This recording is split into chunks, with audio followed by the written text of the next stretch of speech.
aşağı yapmış, kurtulamamış. Biraz daha aşağı yapmış. Tam şey yapmış. Sen niye bana haber verdin?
Hadi gel sizi kaldırma. Bağırmana alamet yok.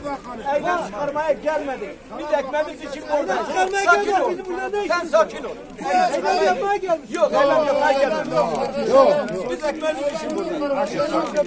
Sakin ol. Bağırmaya gerek yok.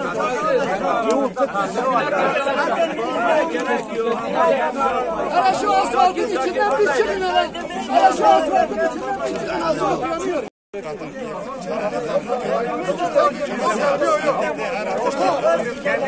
Hayır, burada 3-5 tane aile yola gidecek mağdur olmuş, yani binlerce kişi burada mağdur olmuş, bize değil. Millet yola çıkıyor.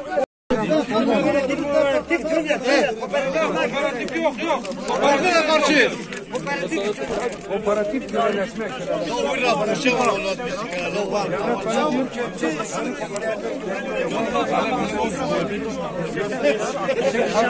Ne yapmış olsun komutanım?